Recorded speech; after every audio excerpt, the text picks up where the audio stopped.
Imagínate descubrir que justo en el corazón de tu ciudad hay un lugar que solo puede ser visitado una vez en la vida.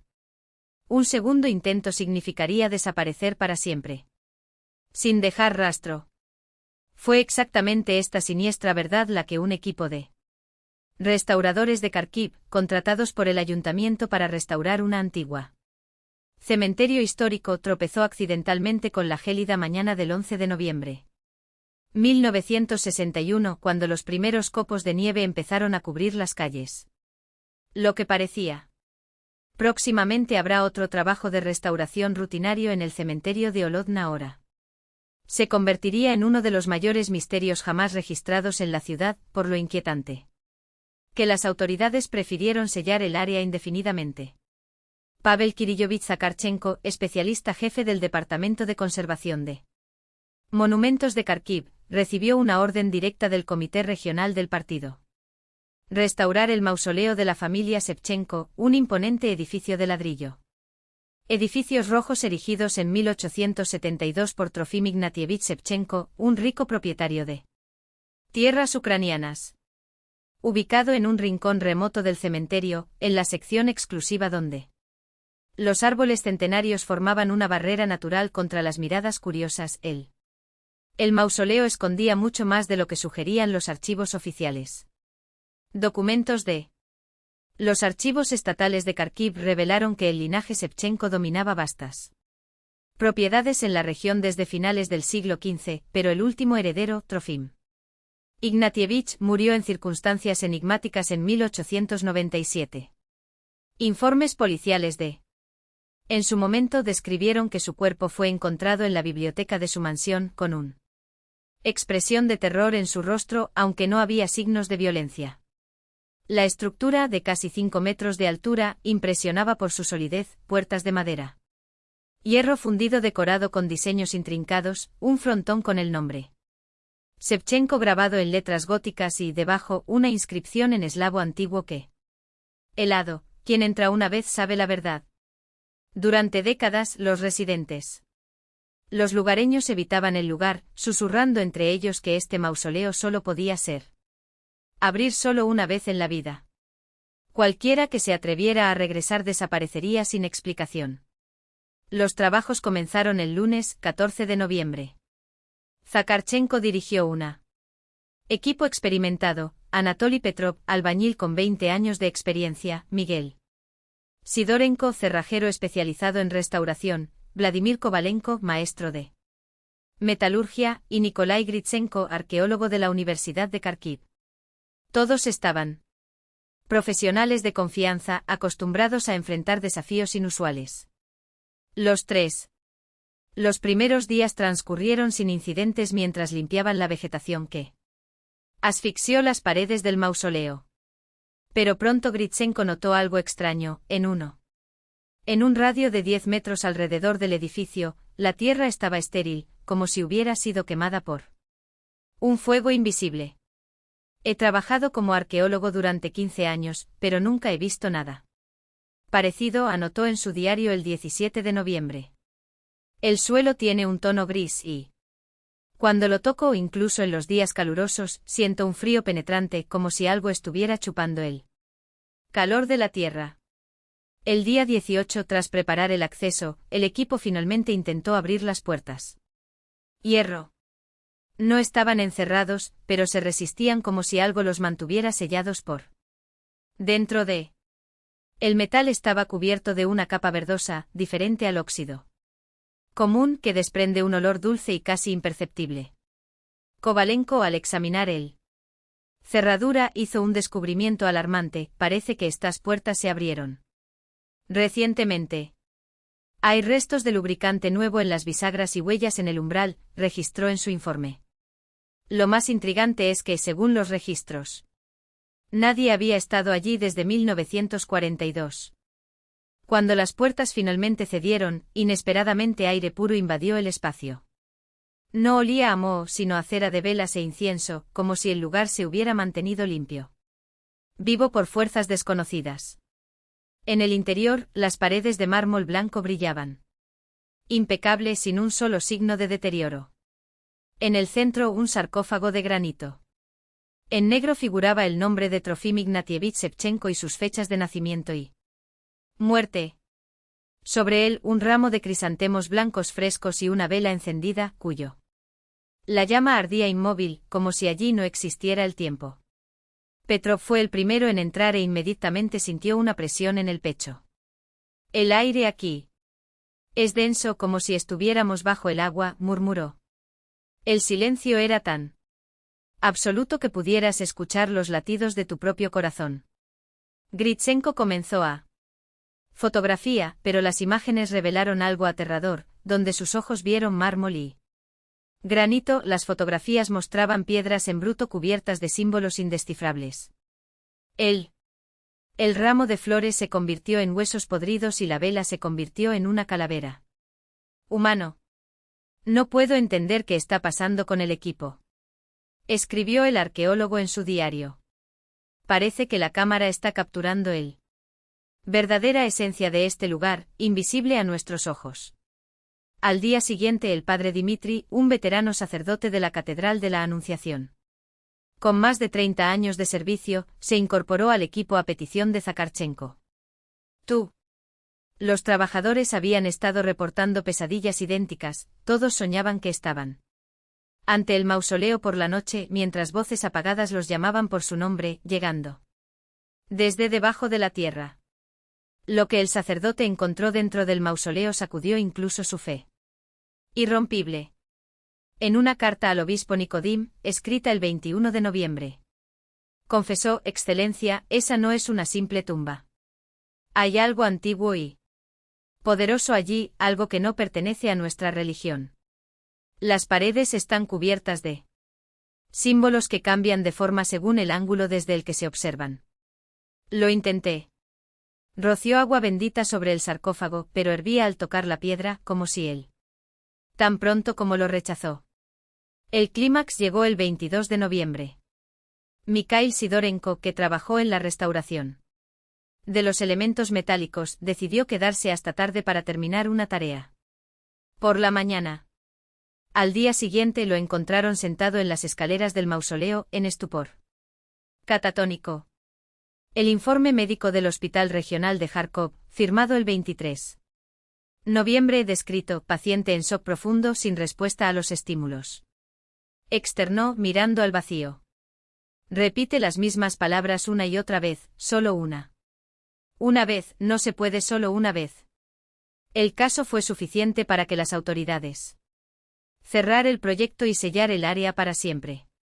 Algunos dicen que el mausoleo todavía está ahí, esperando a que otra persona incauta esté dispuesta a desafiar su advertencia. ¿Pero quién? ¿Te atreverías?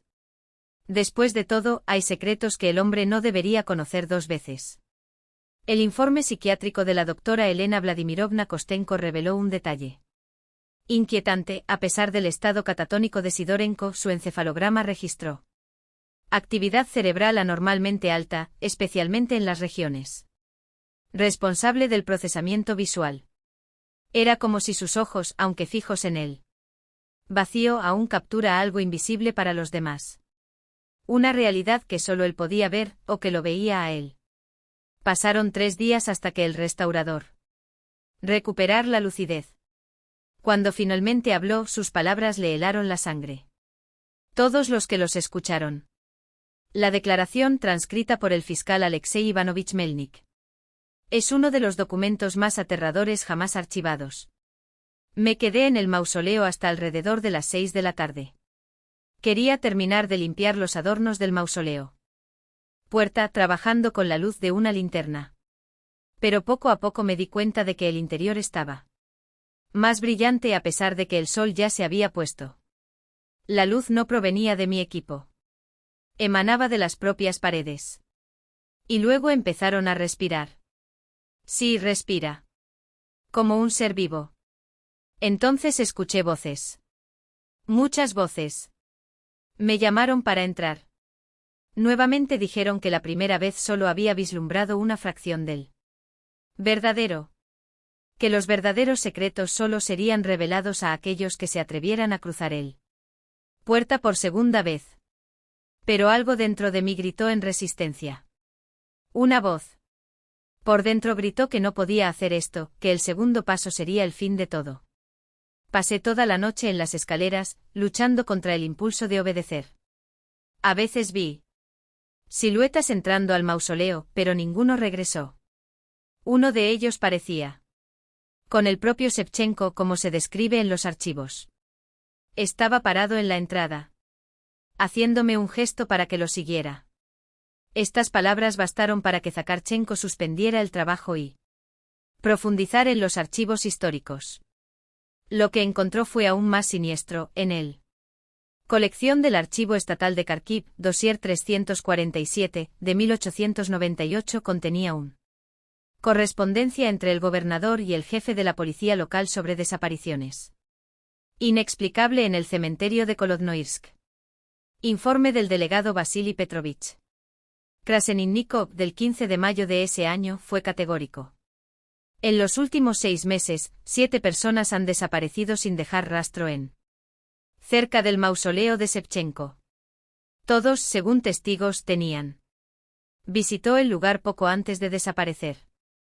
Lo más alarmante es que todos los desaparecidos habían estado allí antes y expresaron un deseo obsesivo de regresar. Entre ellos el jardinero de la finca Shevchenko Piotr Maximovich Bondarev, el ama de llaves María Semyonovna Lebedeva, el padre Joan Sokolov, 2 campesinos del pueblo vecino, y un profesor del gimnasio local. Todos, en diferentes momentos, visitaron el mausoleo y, contra las advertencias de los familiares, insistieron en regresar. El caso era tan grave que el gobernador incluso solicitó, en una carta confidencial dirigida al zar, el sellado permanente de la zona. Pero el documento más impactante fue el diario. Objetos personales de Trofim Ignatievich Shevchenko, encontrados en su caja fuerte después de su muerte. Misterioso. En la entrada del 10 de agosto de 1897, 2 semanas antes de su muerte, escribió: La construcción del mausoleo familiar está terminada, pero el arquitecto me advirtió sobre cosa extraña, debajo de los cimientos se encontraron losas de piedra con símbolos grabados, restos de cultos paganos que existieron aquí mucho antes de la cristianismo. El maestro albañil, un hombre de la región, me contó una vieja leyenda. Este lugar alguna vez albergó un templo de Volks, sacerdotes que adoraban a una deidad guardián de la frontera entre la vida y la muerte. La tradición dice que permite a los mortales asomarse al más allá una vez, pero quien intente hacerlo una segunda vez nunca lo logrará. Regresará. Al principio lo descarté como una superstición. Sin embargo, desde hace unas semanas, todas las noches tengo el mismo sueño. Estoy en la entrada del mausoleo y desde dentro escucho la voz de mi difunta esposa, llamándome para pasar. Ella murió hace 15 años. Años víctima de la tisis, pero en sueños aparece como el día de nuestra boda. Mi última entrada es del 22 de agosto, el día antes de mi muerte. No puedo más resistir. Esta noche entraré por segunda vez. Si estas palabras se leen una día, sepa, hago esto por mi propia voluntad. La línea entre la vida y la muerte aquí es tan delgada que se puede cruzar, incluso en la vida. Los documentos dejaron claro a Zakarchenko que no se trataba de una simple monumento histórico, sino una trampa ancestral. Rogó a las autoridades que detuvo el proyecto, pero la respuesta fue un rotundo no. El plan de restauración formaban parte de una iniciativa gubernamental de preservación del patrimonio, y un retraso tendría graves consecuencias burocráticas. El 27 de noviembre, se reanudó el trabajo, aunque con un equipo reducido. Sidorenko nunca pero regresó a la obra, sumido en una baja médica indefinida. Padre Dimitri también se negó a participar, alegando que el lugar era incompatible con él. Preceptos sagrados.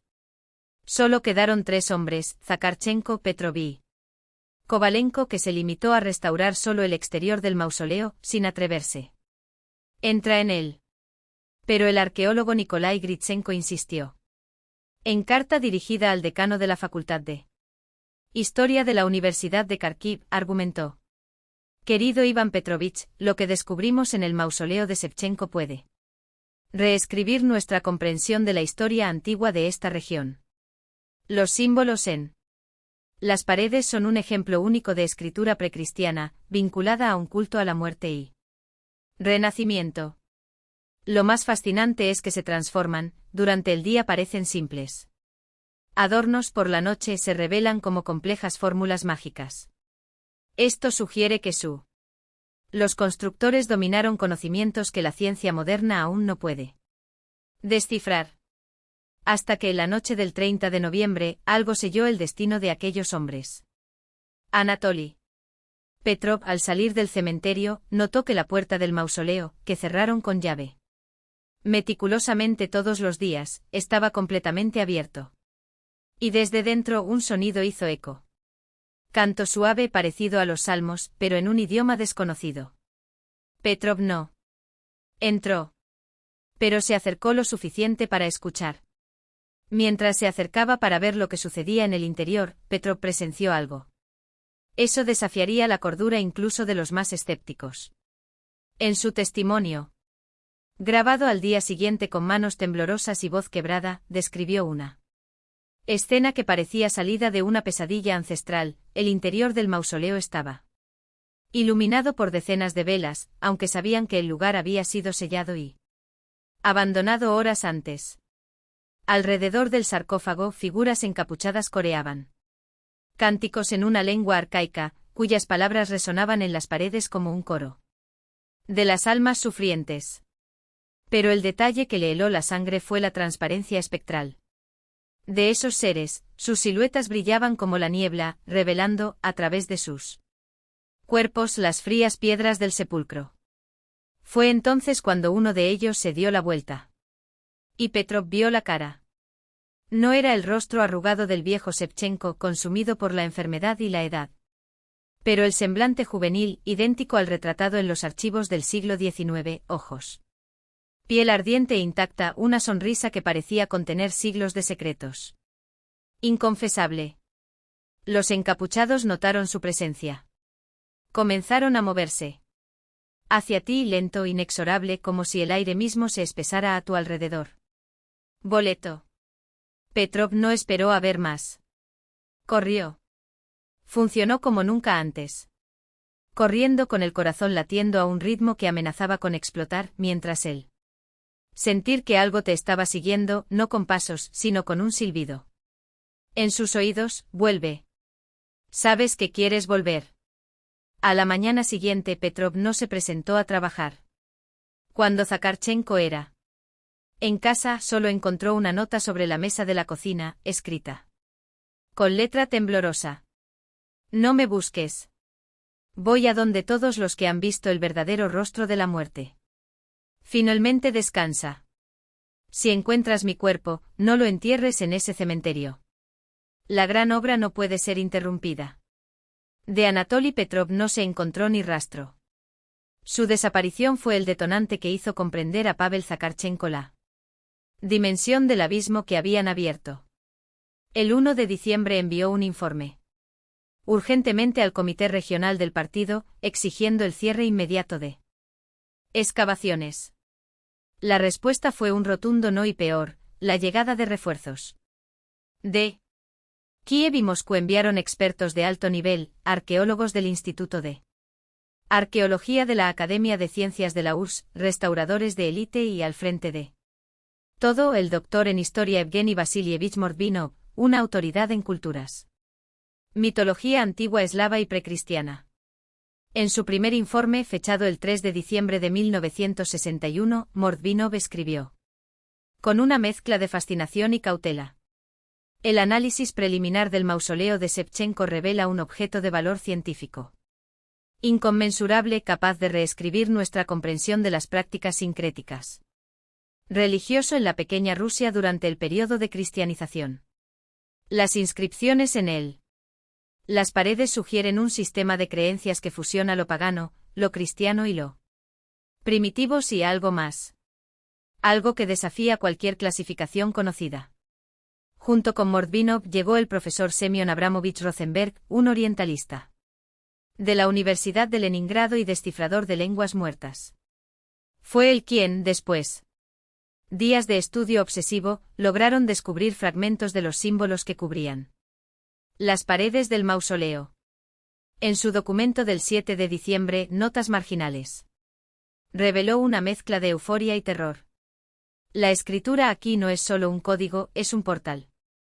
Una fusión de runas eslavas, iconografía paleocristiana y elementos que solo pueden pertenecer al culto de Veles, el dios eslavo de los muertos. Pero los más inquietantes son los textos que llamo testamentos de pasaje.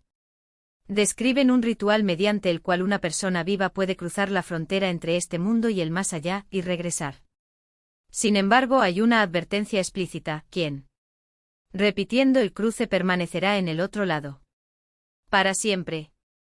Nikolai Gritsenko, el único superviviente del equipo original, se convirtió en un jugador clave para los recién llegados. En una entrevista grabada por la secretaria científica Larisa Mikhailovna Kuznetsova, el 9 de diciembre, reveló detalles que hicieron que incluso los académicos más racionales intercambian miradas inquietas. Todas las noches sueño con el mismo lugar. Me paro frente al mausoleo en la oscuridad y escucho las voces de los desaparecidos.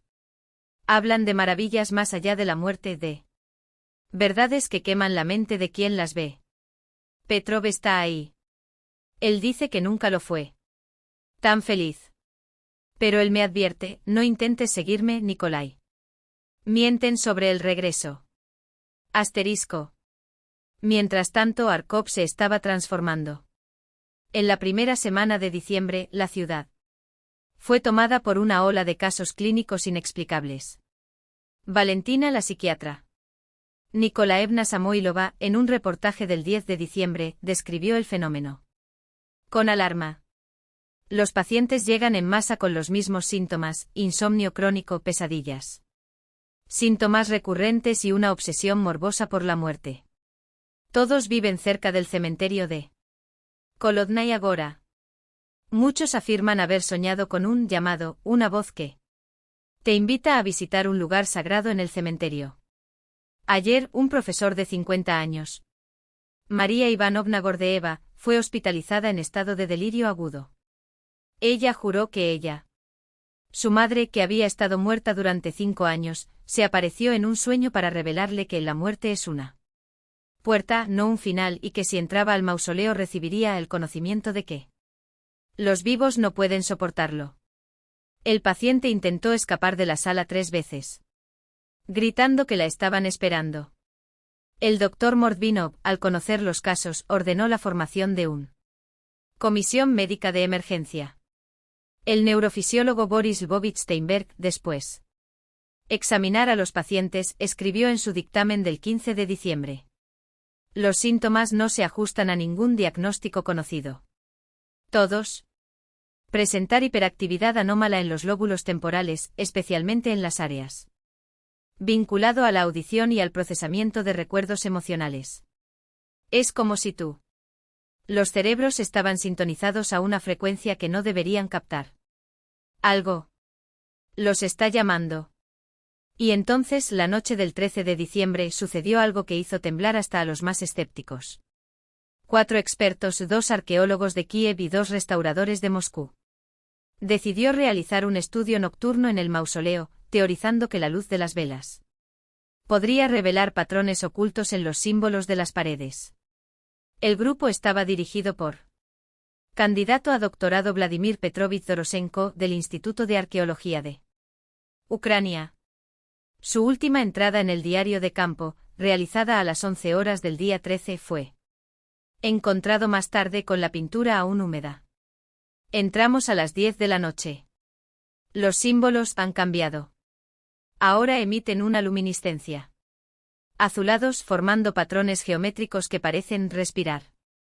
Konstantin Mikhailovich empezó a dibujar los contornos, pero de repente se detuvo. Dijo que él. Líneas moviéndose por sí mismas como si algo, asterisco.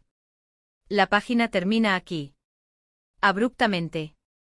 Mientras Konstantin Mikhailovich tomaba las últimas medidas, yo comencé a fotografiar.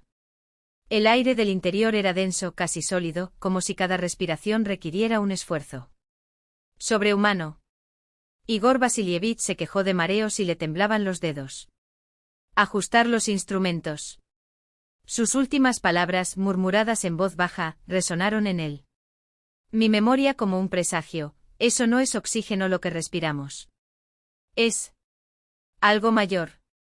Algo que no debería existir. La mañana del 14 de diciembre el guardián del cementerio, Semión Kuzmiche veló. Encontré la puerta abierta de par en par adentro, solo silencio.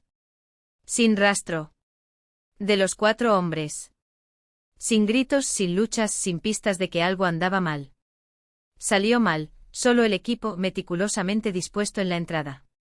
Cámaras, libretas, instrumentos de medición, como si hubieran sido arreglado por manos que ya no pertenecían a este mundo. Pero el verdadero horror estaba en las fotografías. Todas las películas habían sido expuestas a la luz, pero no al azar. En él. Imágenes reveladas, siluetas distorsionadas agrupadas alrededor de algo que solo podría describirse como un altar. Unos brazos esqueléticos emergieron del suelo como si los muertos intentaban arrastrar a los vivos. ¿Y los rostros? Dios, él. Caras. Se parecían a los humanos, pero solo en la misma medida que un. La sombra recuerda aquello que la proyectó. El profesor Rosenberg, después de analizarla. Negativos, fue categórico en su informe, las imágenes no son el resultado de un fracaso. Técnica. En la película quedaron impresionados por una fuerza dirigida, cuya naturaleza se escapa a nuestro entendimiento. No es ligero. No es radiación. Es como si algo quisiera ser visto. La desaparición de los expertos obligó al Dr. Mordvinov a activar Moscú.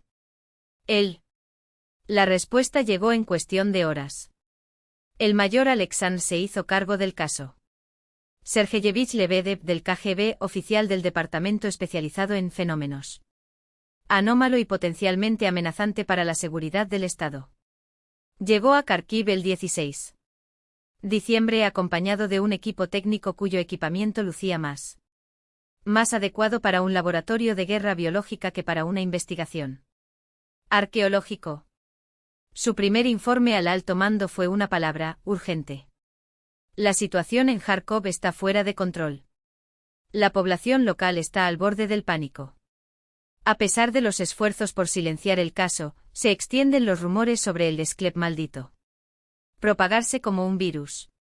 Peor aún, los civiles invaden el cementerio por la noche atraídos por algo que no pueden explicar. Ayer 17 de diciembre 4 estudiantes de Universidad de Kharkiv, Oleg Mikhailov, Svetlana Petrenko, Andrei Vorobiov y Natalia Sidorova, entró en el local. Solo uno sobrevivió.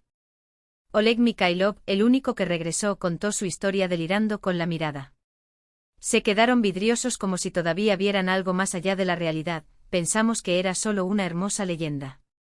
Queríamos fotos para un proyecto sobre cultos antiguos. Pero cuando nos acercamos, la puerta se abrió sola. Svetlana entró. Primero. Dijo que escuchó música, una melodía que no podía existir. ¿De qué manera? Una luz para respirar. Andrei y Natalia la siguieron. Me quedé afuera porque sentí miedo. No de algo fuera de Sklep. De algo dentro de mí. Después él. La música se detuvo. Los llamé. Ninguna respuesta. Cuando miré dentro, simplemente encontré sus pertenencias, el reloj de Andrei, la pulsera de Natalia. Svetlana. Dispuesto encima del sarcófago a modo de ofrenda. Y el olor, ¿cómo describir? No fue podrido. No fue incienso. Era el olor de algo que nunca envejece. Mikhailov pasó toda la noche sentado en la entrada, esperando. Al amanecer era encontrado en estado catatónico, murmurando sobre voces que prometían la verdadero conocimiento que llamaba a los vivos a trascender la carne. En la sala del hospital, sus delirios se volvieron más precisos y más aterradores. No están muertos. Están más allá. Dicen que la muerte es solo una puerta y que desde por otro lado no hay dolor, no hay tiempo, no hay límites. Me muestran cosas, formas que no deberían existir, colores que dañan la vista. Y cada noche cuando cierro ojos siento tus manos tirando de mí. Si vuelvo allí, sé que no me iré. Pero cada uno. La segunda vez que paso aquí es una tortura. Porque ahora sé que este mundo es un prisión. Y ellos tienen la llave. Lebedev no era un hombre que se dejara sacudir por las supersticiones. Pero los datos no mentían. El 19 de diciembre llegaron físicos de un instituto ultrasecreto con radiación, medidores de campo electromagnético y relojes atómicos. Los resultados fueron clasificados como alfa urgente, el nivel más alto de secreto. El informe del Dr. Igor Konstantinovich Volkov, físico matemático, fue una bomba. Científico. Dentro del SCLEP, registramos niveles anómalos de radiación electromagnética en frecuencias extremadamente bajas, idénticas a las emitidas por el cerebro humano en estados de sueño profundo o éxtasis místico. Pero hay algo más. Algo que no tenemos. ¿Cómo medir? Una forma de energía que interactúa directamente con el sistema nervioso, reconfigurando la actividad cerebral como si fuera un virus de la percepción. Los sujetos. Las personas expuestas reportan alucinaciones hiperrealistas, un sentimiento de despersonalización y, en casos extremos, deseo irresistible de regresar al lugar asterisco. Y luego está la cuestión del tiempo. Los relojes atómicos colocados dentro del SCLEP comenzaron a retrasarse con respecto a los de afuera. Varios minutos por hora. Esto no solo es imposible según la física conocido, es una violación de las leyes de la termodinámica. Mi hipótesis, este lugar no es una tumba. Es una máquina. Un marco diseñado para manipularla. Percepción del tiempo y el espacio, utilizando principios que nuestra ciencia apenas ha comenzado a comprender. Vistazo. Si eso es cierto, entonces ¿quién construyó este SCLEP? Poseíamos conocimientos que nos hacen parecer niños jugando con piedras. Asterisco. La situación empeoró cuando llegó al lugar el biólogo Piotr Aleksevich Sokolov. Los experimentos con ratas de laboratorio confirmaron lo peor, el SCLEP no solo atraía. Él reescribió. Después de 15 minutos de exposición, los sujetos mostraron una actividad cerebral anormal, especialmente en áreas relacionadas con el miedo primitivo y la obediencia social. Pero el más inquietante. Los que fueron expulsados del SCLEP rogaron regresar. Ellos se negaron. Comida, atacaron a otros ejemplares, arañaron los barrotes hasta sangrar. Cuando colocados nuevamente dentro, entraron en un estado de éxtasis convulsivo, seguido por paro cardíaco en menos de 24 horas. No es envenenamiento. No es estrés. Y. Como si el SCLEP les hubiera quitado algo. Algo que los mantuvo con vida. Mientras los científicos intentaban descifrar lo indescriptible, Kharkov se hundió en el caos. En la mañana del 21 de diciembre, el ingeniero Nikolai Stepanovich Kroptsov se ahorcó. En tu apartamento. Su carta de despedida fue un grito de desesperación. Ya no soporto escuchar las voces. Me llaman todas las noches prometiéndome mostrar lo que los vivos no pueden ver. Sé que si vuelvo a SCLEP, no lo haré. Pero vivir con este conocimiento es peor que la muerte. Porque ahora sé que este mundo es mentira. Y ellos están del otro lado, riendo. Imposible. Esta fue la última palabra garabateada en la carta de Kroptsov, un cruel epíteto. A lo que le esperaba más allá de la cuerda. Pero la verdad, revelada en las investigaciones que siguió, fue aún más aterrador. El ingeniero había violado la cuarentena. Desde SCLEP 3 noches antes. Había entrado solo, contra todas las advertencias, en la tumba de Shevchenko y había regresado con algo que ya no era humano. Su esposa, Zinaida Mikhailovna, describió a los investigadores como su marido.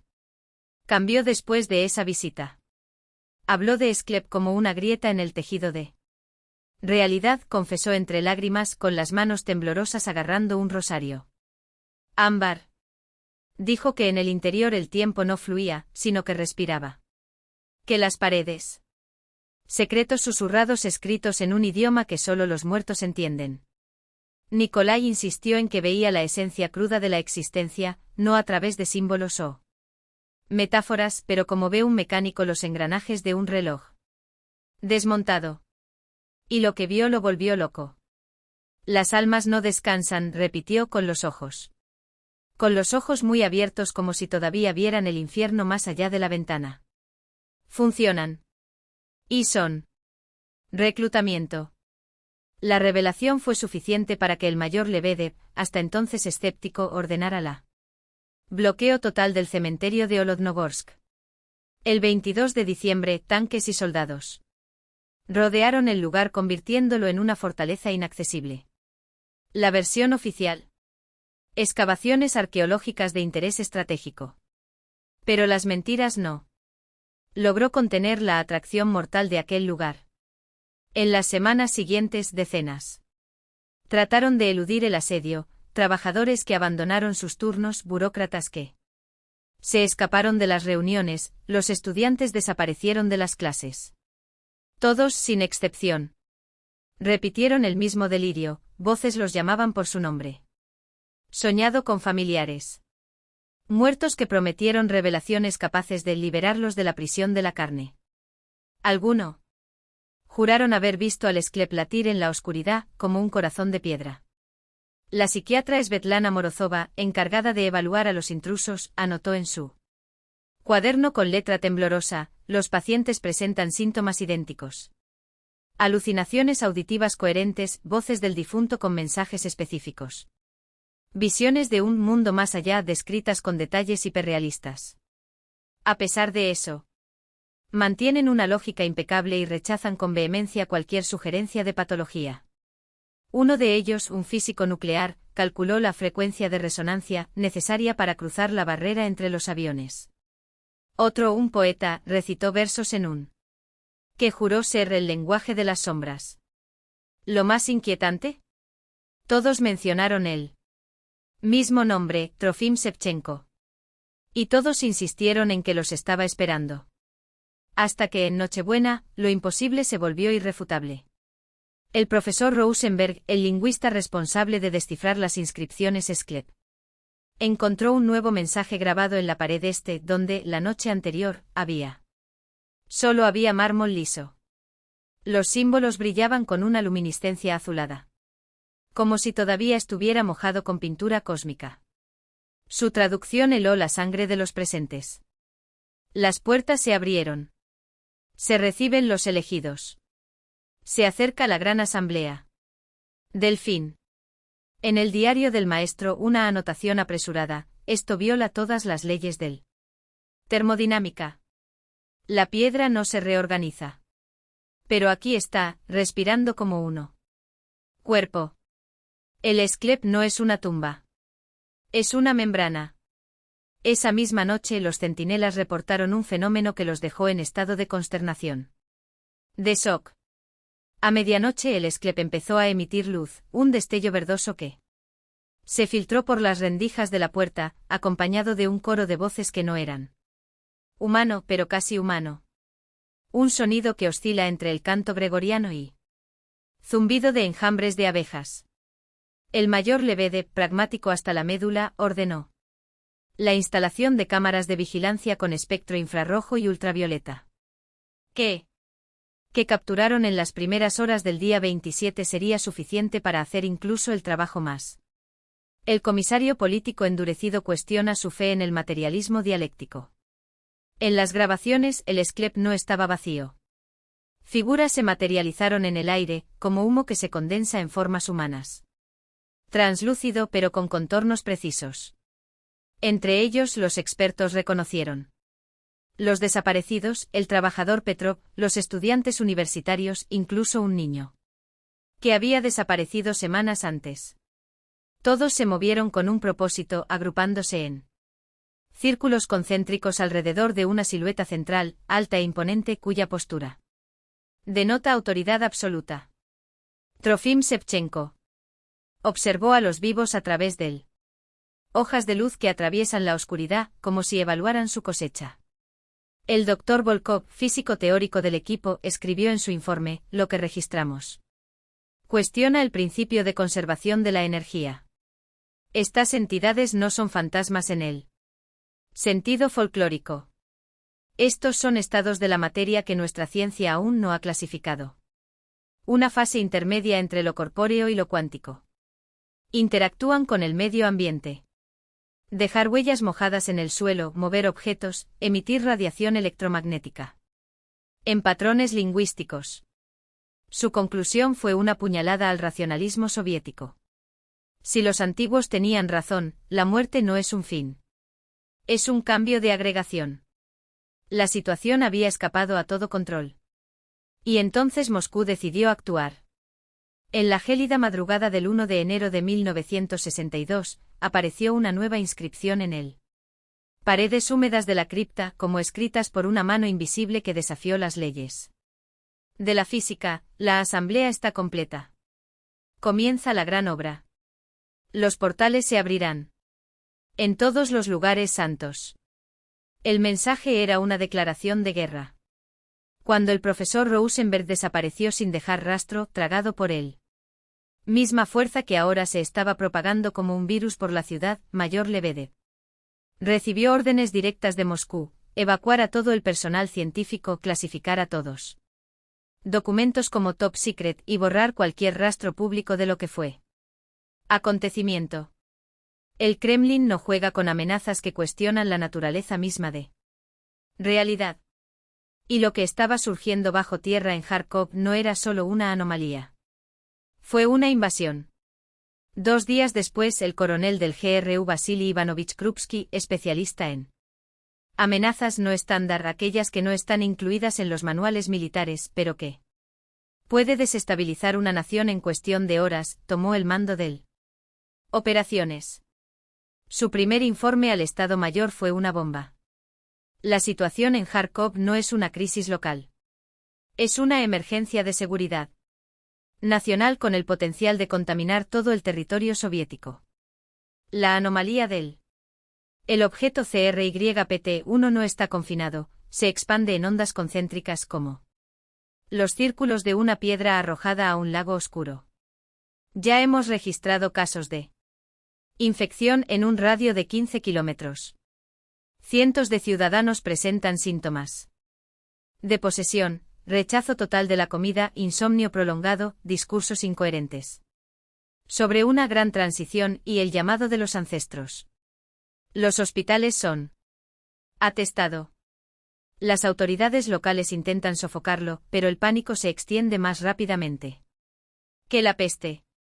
Sin embargo, lo peor aún estaba por llegar. El 3 de enero la Unidad Regional de Psiquiatría Infantil recibió a un grupo de 10 niños de la escuela número 23, situada a solo 2 kilómetros del cementerio. Todos, al mismo tiempo, entraron en trance durante una clase de matemáticas. Tus cuadernos, una vez lleno de ecuaciones, ahora mostraba los mismos símbolos arcaicos que cubrían las paredes de la cripta, dibujadas con una precisión que desafiaba su pequeño manos.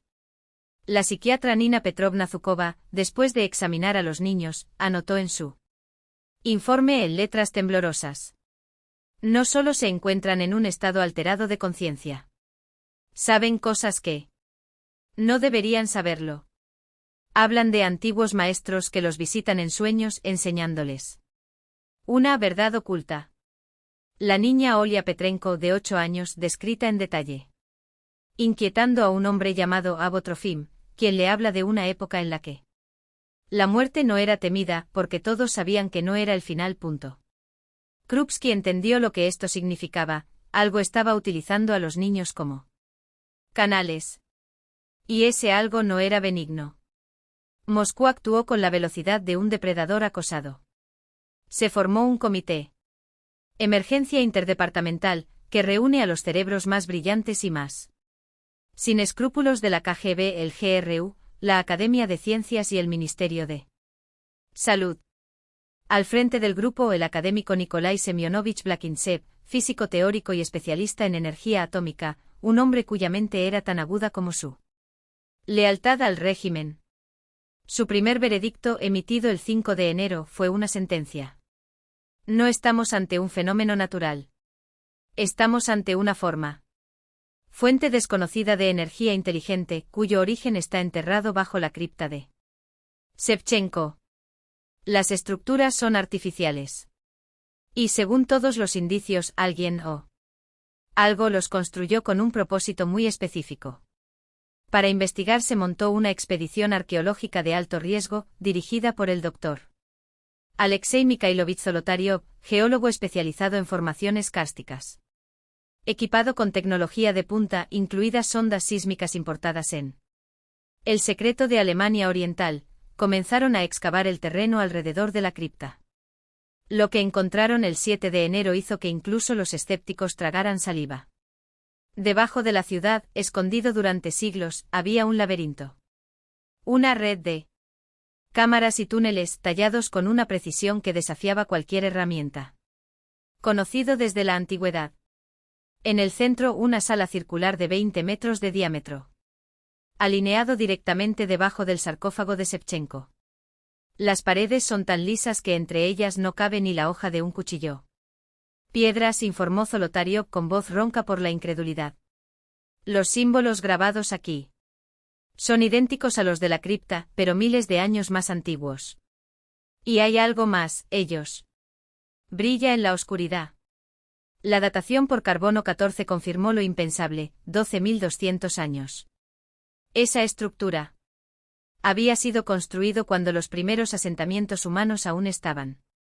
Se arrastró en Mesopotamia. Mucho antes de Cristo, antes de los faraones, incluso antes de los mitos sumerios.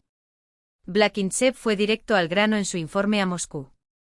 No es un templo. Es un portal.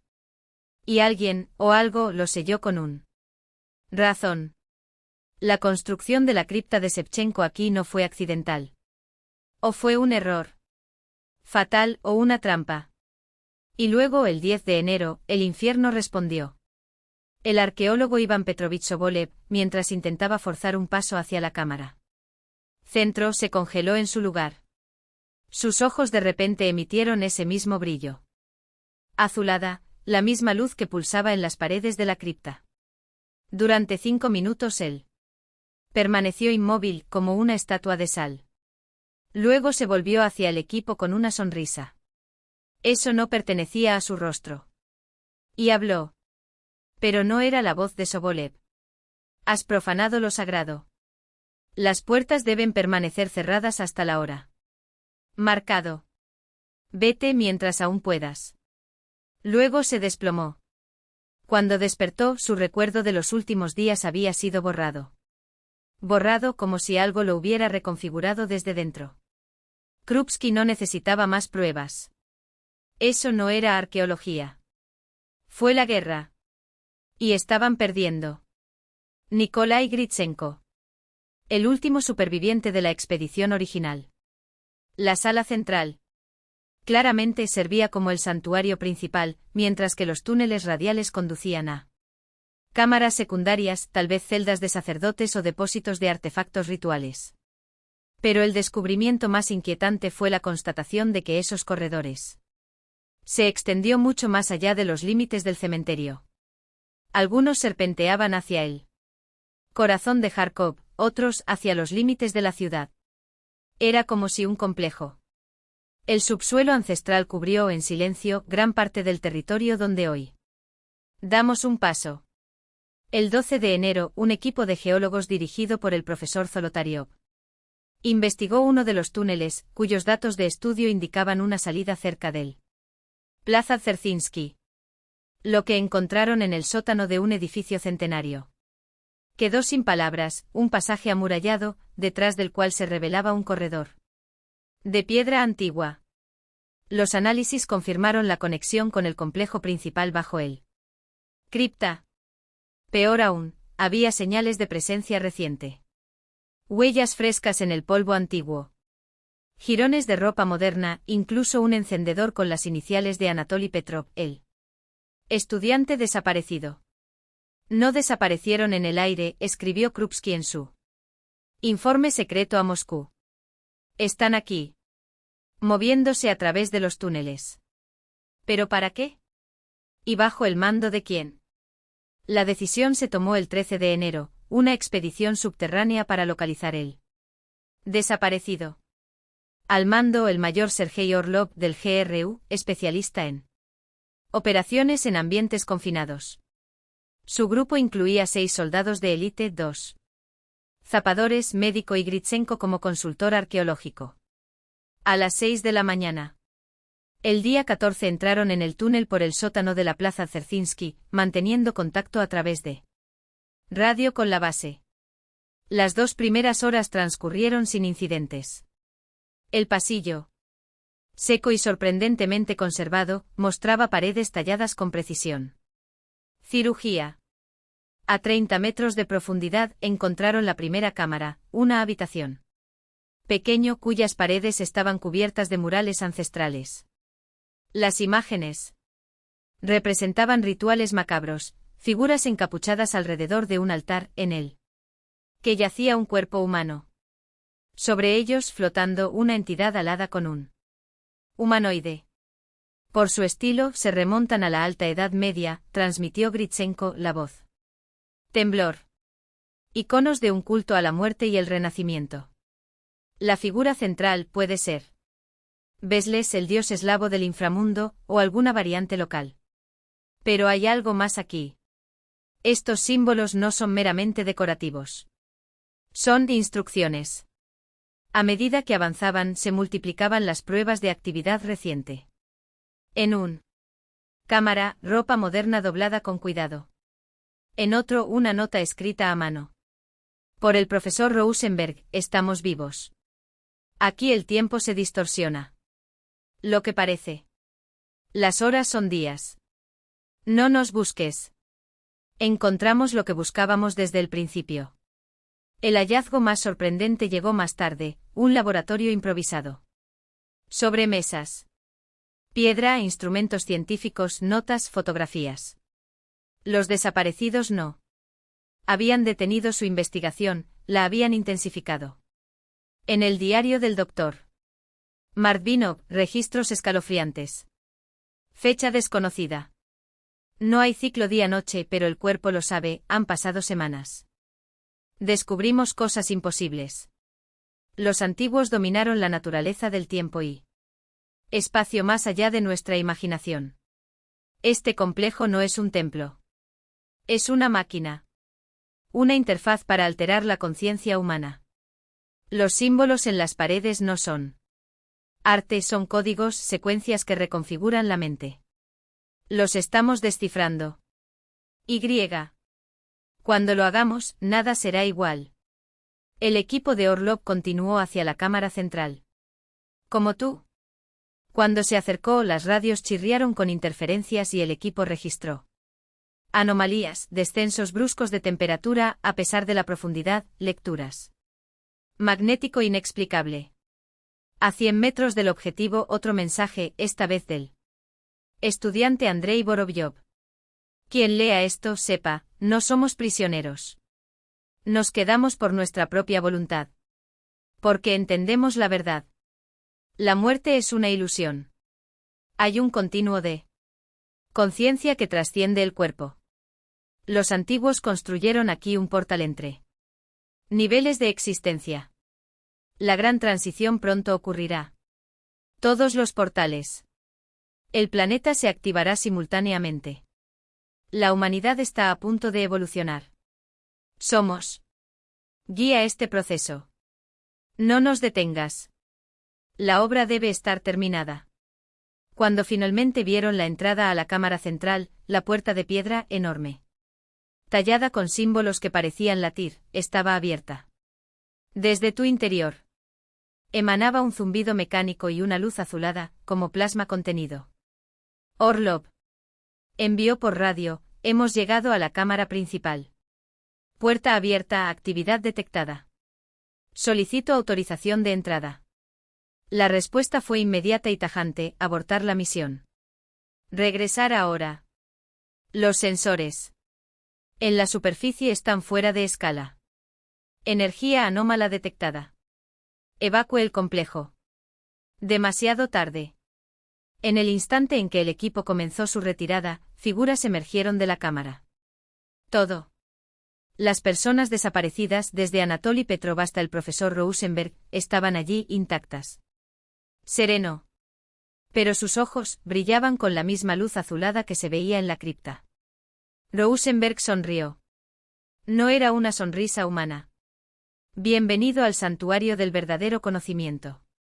Te hemos estado esperando. Orlov intentó contactar con la base. La radio solo emitía estática. Uno de los soldados levantó el rifle, pero el arma se le escapó de los dedos inertes como si el metal se había convertido en gelatina. No temas, continuó Rosenberg, su voz resonaba en frecuencias que lastimaban. Huesos. No les haremos daño. Solo mira. Señaló a la cámara. Por dentro lo entenderás todo. La muerte que conoces es una mentira. Es un pasaje. Un paso. El antiguo dispositivo revelará la estructura de la realidad. Los hilos del tiempo, los pliegues del espacio. Ahora gritan de miedo, pero pronto rogarán ver. Dos soldados se adelantaron, hipnotizados. Orlov sintió el control del. La situación se desliza como arena entre tus dedos. Gritó la orden de retirarse, pero su propia voz sonaba distante, amortiguada por algo más grande, una frecuencia que vibraba en el aire.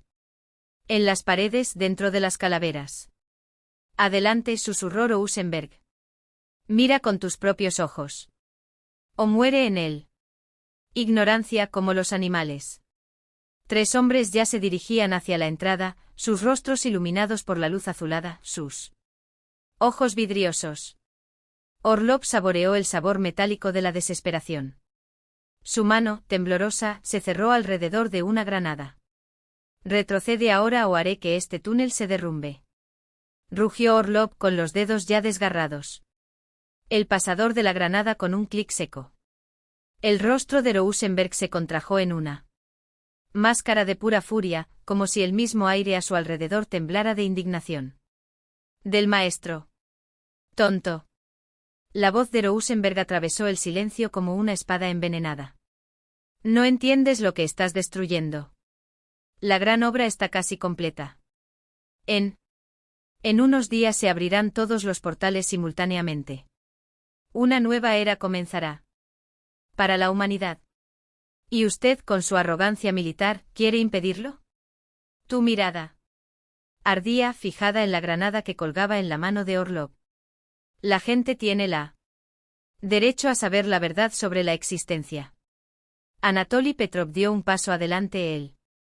Dedos apretados como garras.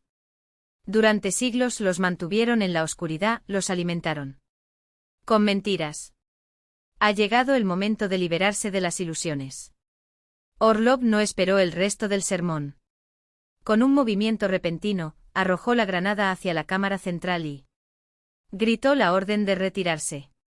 La explosión se produjo cuando ya eran cientos metros del epicentro. El túnel se derrumbó detrás de ellos en una avalancha de piedras y polvo.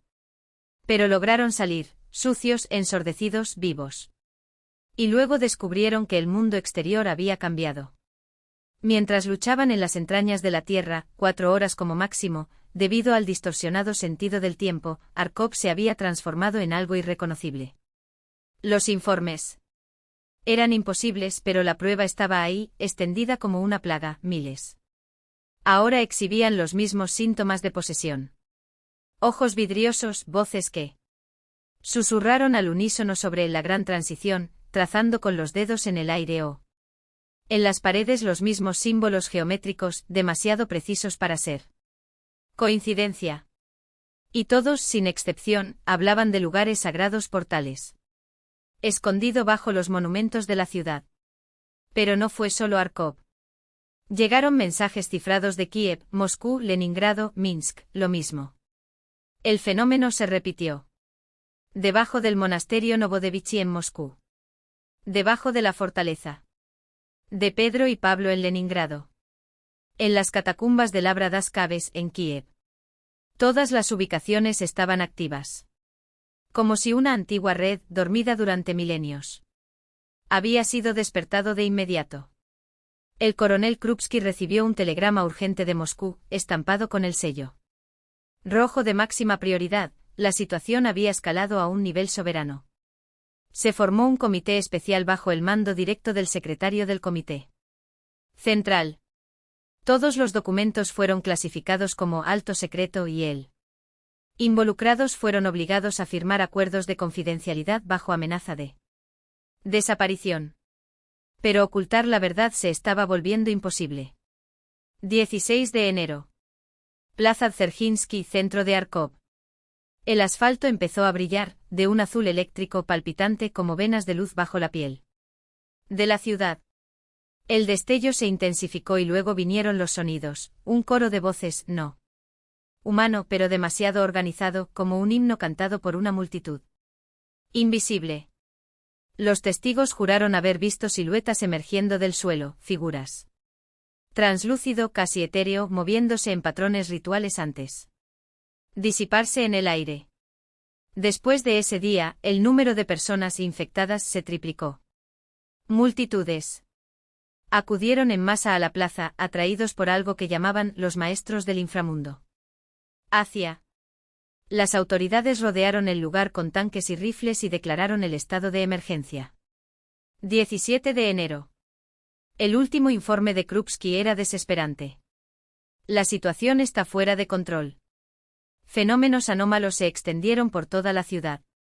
Hay reportes de entidades energéticas materializándose en barrios residenciales. La población está en pánico. Solicito autorización para medidas extremas. 18 de enero. Se cortó la comunicación con Kharkov. La última transmisión provino del mayor Lebedev, con la voz entrecortada por el terror. Están por todas partes. Personas que murieron hace décadas caminan por las calles. Hablan del tiempo de la gran transición. El esclep brilla tanto que se puede ver kilómetros de distancia. Me temo que no podremos. 19 de enero. La Comisión Gubernamental decretó la evacuación total de Kharkov y el establecimiento de una zona de exclusión de 30 kilómetros. La versión oficial.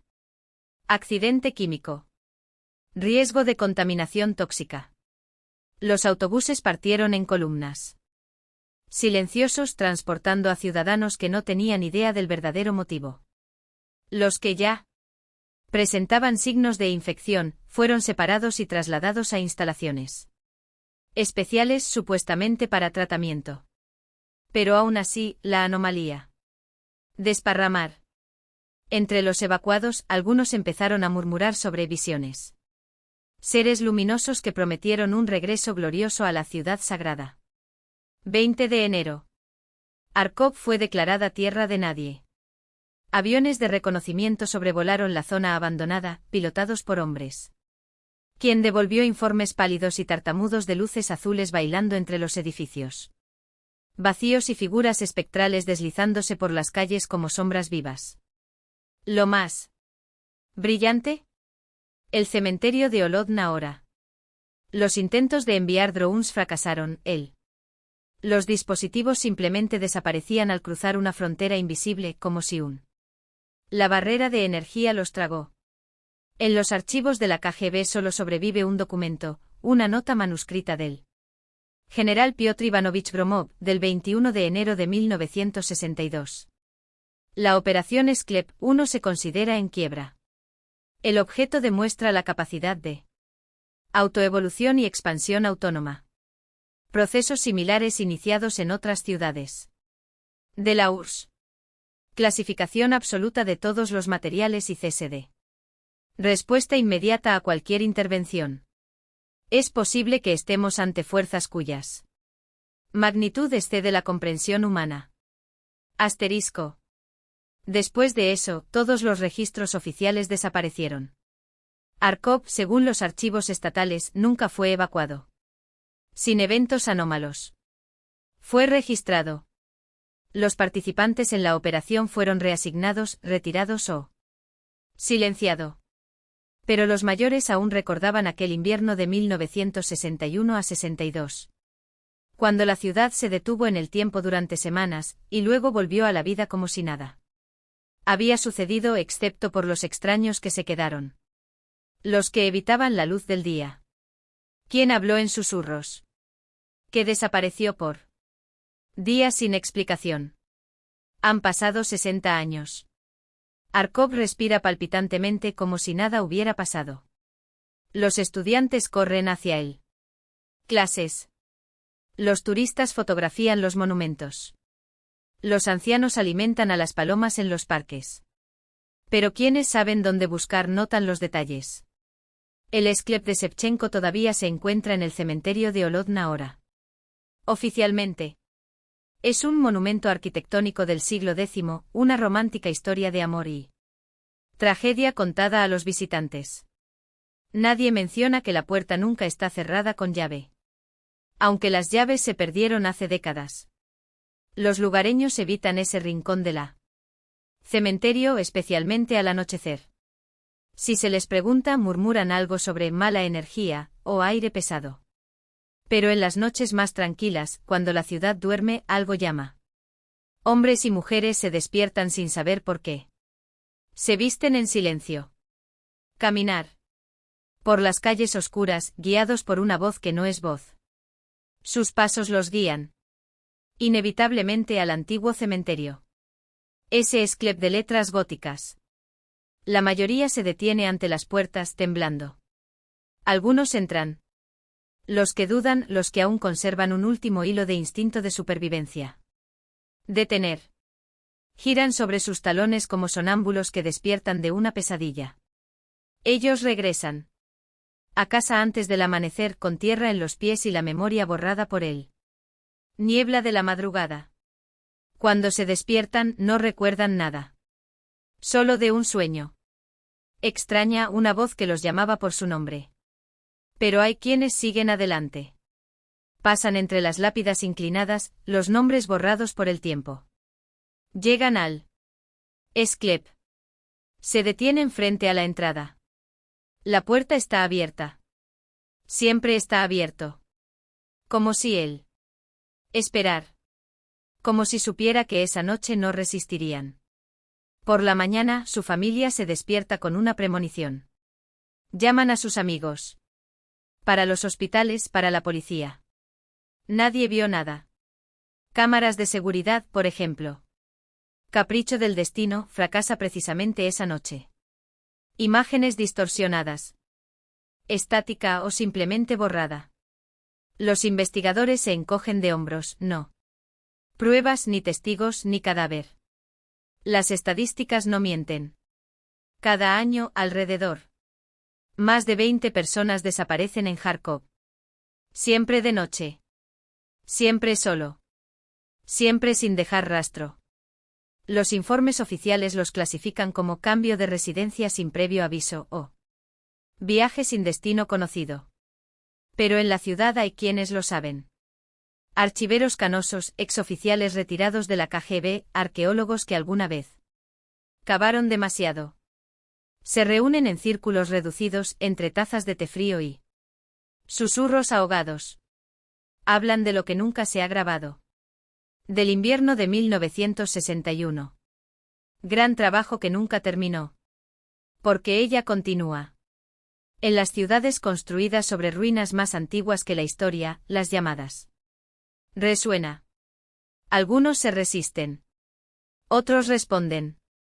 Las fronteras entre este mundo y lo que es más allá se adelgazan como vidrio bajo presión. El esclep de Shevchenko aguarda. Siempre. Esperar. A cada uno se le concede una mirada más allá del velo. Pero quien se atreve a mirar 2 veces se queda. Para siempre. Y la gran obra continúa. Implacable. Invisible. Siempre hambriento.